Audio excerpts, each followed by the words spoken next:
उत्साह पाहिल्यानंतर मला काही बोलण्याची आवश्यकता असं वाटत नाही. पहिलं म्हणजे सगळ्या भगव्या टोप्या पाहून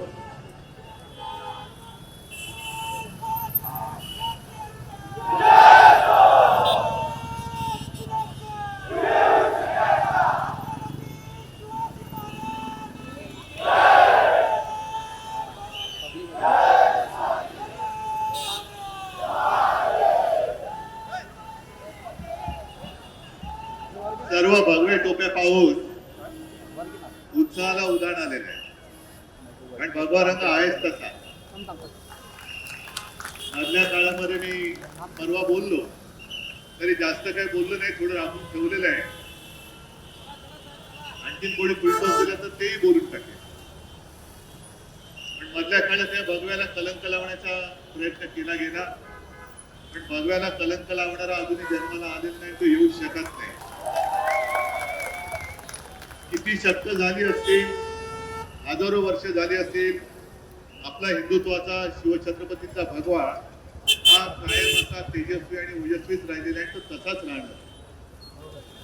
आज मला अभिमान आहे की आपण सर्वजण एका हातात भगवा, डोक्यावरती भगवी टोपी आणि हातात तिरंगा घेऊन उभे आहोत. कारण भगव्याचं हे नेहमीच एक कर्तव्य आहे की ज्या ज्या वेळेला तिरंग्यावरती किंवा देशावरती संकट आलं तेव्हा आपला महाराष्ट्र भगव्याचा भक्त हा धावून गेलेला आहे. गेल्या 2-3 वर्षापूर्वी आपल्या स्वातंत्र्याला 75 वर्ष झाली, तर काही जणांच्या स्वातंत्र्याला 1 वर्ष झालं, काही जणांच्या स्वातंत्र्याला 10 वर्ष झाली.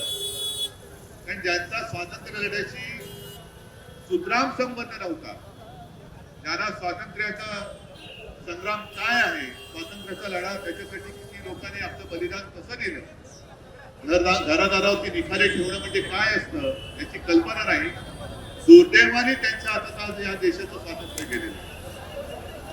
आणि मग त्यांनी ते वाटेल तसे अर्थ लावतात. म्हणजे कोणाला वाटतं की गेल्या वर्षी बंदी झालं, त्या दिवशी देश झाल्यावर तुम्ही स्वातंत्र्याच्या लढ्यात कधी उतरला नाही, कोणत्याही लढ्यामध्ये कधी हे उतरले नाही, ना स्वातंत्र्य लढ्यात उतरले, ना संयुक्त महाराष्ट्राच्या लढ्यात उतरले, कोणत्याच लढ्यात नाही. आणि ते वाटेल तसं त्याचा अर्थ लावतात. दुर्दैव असतं की दर वेळेला आपलं 1-1 वर्ष जात जातं, पण या 26 जानेवारीला म्हणजे उद्या आपण देशाचं संविधान स्वीकारलं, त्याला 75 वर्ष होत आहे. अभिमानाची गोष्ट. एक सार्वभौम प्रजासत्ताक स्वातंत्र्य झाल्यानंतर स्वतःचं संविधान असणारा आपला देश, आणि एकूणच ही काही यांची मस्ती पाहिली सत्ताधाऱ्यांची, तर ज्यांनी संविधान दिलं, ज्या आपल्या महामानवाने आपल्याला संविधान दिलं, त्यांच्याबद्दल सुद्धा आंबेडकर आंबेडकर आंबेडकर आंबेडकर फॅशन वगैरे आहे. अरे तुमच्यासाठी फॅशन वाटते, दाखवतो तुम्हाला ही फॅशन काय, फॅशन काय ती दाखवतो. पण एवढा मस्तवालपणा आजपर्यंत कोणी करण्याचं धाडस दाखवलं नव्हतं, ते धाडस ते दाखवायला लागले. आणि म्हणून त्याने त्यांची जागा ती दाखवून देण्याचं काम ज्या महामानवाने महाराष्ट्राच्या सुपुत्राने या देशाला संविधान दिलं, त्या महाराष्ट्राचं एक कर्तव्य आहे की महाराष्ट्राच्या या महामानवाचा म्हणजे डॉक्टर बाबासाहेब आंबेडकरांचा आणि संविधानाचा अपमान करणाऱ्यांना त्यांची जागा दाखवून दिलीच पाहिजे. ते कर्तव्य यावेळेला आपल्याला हातात घेऊन करावंच लागेल. आज 25 जानेवारी हा मतदार दिन, पण मतदानाची काही किंमत राहिली का शिल्लक?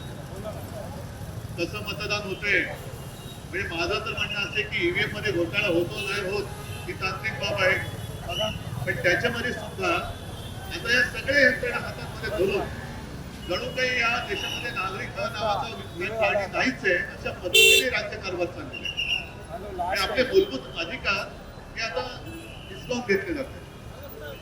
गेल्या वर्षी जी लोकसभेची निवडणूक झाली त्याच्यात तर यांनी असं सांगितलं होतं, म्हणजे भाजपवाल्यांनी, की आम्हाला 405 जागा पाहिजे कारण संविधान बदलायचं. सुदैव असं की आपण सर्वांनी महाराष्ट्राने हे स्वप्न पूर्ण नाही होऊ दिलं.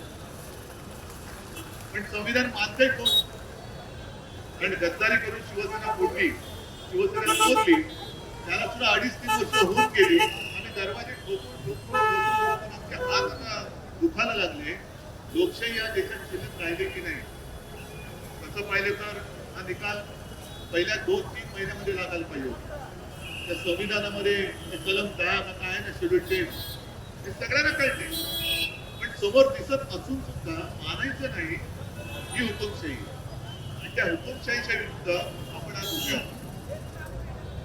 ही हुकुमशाही त्यांना वाटते की वाटेल ते करू शकतो. आणि मगाशी मी तुम्हाला सांगत होतो की आपला मूलभूत अधिकार सुद्धा हिसकावून घेतला जातो. कोणता मूलभूत अधिकार आहे? मतदार दिवस असल्यामुळे मी हाही अधिकार तुम्हाला सांगतो. आपल्यापैकी किती जणांनी बॅलेट पेपरवरती मतदान केले? मी पण केलेलं आहे. म्हणजे अगदी तेव्हा गावची निवडणुका लढवत होते आणि बॅलेट पेपरवरती नाव असायचं, दिवाकर पूर्ण नाव त्यांचं दिवाकर रावते आणि समोर आपली निशाणी असायची. मग आतमध्ये गेल्यानंतर तो उभा कागद असायचा, त्या नावापुढच्या निशाणीवरती शिक्का मारायचा, वोट केला जायचा. शिक्क्याची शाही उमटली तर तिच्या उमेदवाराच्या नावावरतीच होते. पुन्हा एक घडी घालून आपण मतपेटीत आपण करू. बरोबर ना? म्हणजे काय व्हायचं की आपलं मत कुठे जाते हे शेवटपर्यंत आपल्याला कळत होतं की होय मी या देशाचा नागरिक आहे, मतदार आहे, मला मतदानाचा अधिकार आहे आणि मला माझं मत शेवटपर्यंत कुठे जाते तो घटनेने दिलेला अधिकार मी बजावला आहे हे तेव्हा आपल्याला कळत होतं. आता काय होतंय, आपल्याला जातोय, बटन दाबतोय, दिवा पेटतोय, आवाज येतोय, एखादं जसं गाणी दाखवतात स्कूलमध्ये काचेच्या आड, तसं त्या व्हीव्हीपॅट मशीनची रिसिप्ट दिसते. आपण सगळं बरोबर आहे, ती रिसिप्ट खाली जाते काही कळत नाही, जाते येते.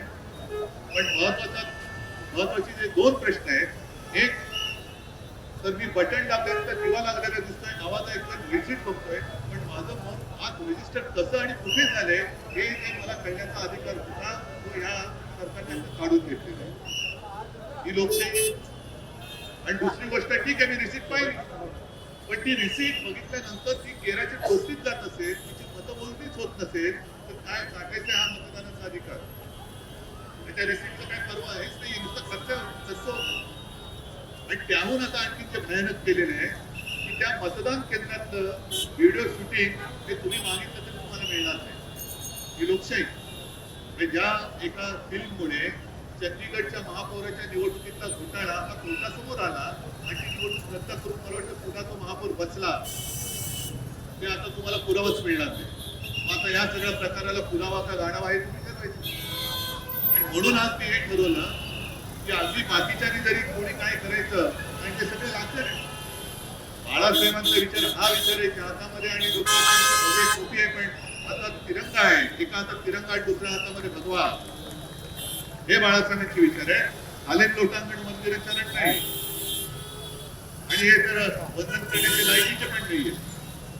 अशा लोकांना त्यांची परत मी बोलतोय, जागा दाखवायची जी काही एक जबाबदारी आहे ती आपल्या सगळ्यांची. आज सगळेजण आपण इथे आलात आणि संविधानासाठी दुसरं कोणी नसतं तरी शिवछत्रपतींचा आणि आपल्या शिवसेना प्रमुखांचा महाराष्ट्र हा तत्पर आहे हे दाखवून दिलं.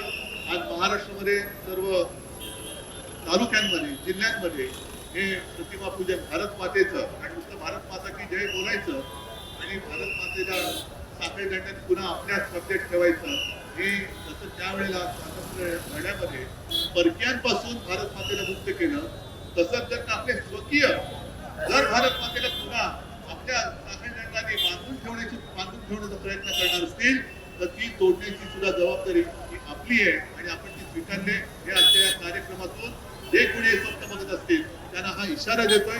पुढचं सगळ्यांना आपल्या प्रजासत्ताक दिनाच्या मी शुभेच्छा देतो. जागे राहा, तत्पर राहा. जय हिंद, जय महाराष्ट्र. एबीपी माझा, उघडा डोळे बघा नीट.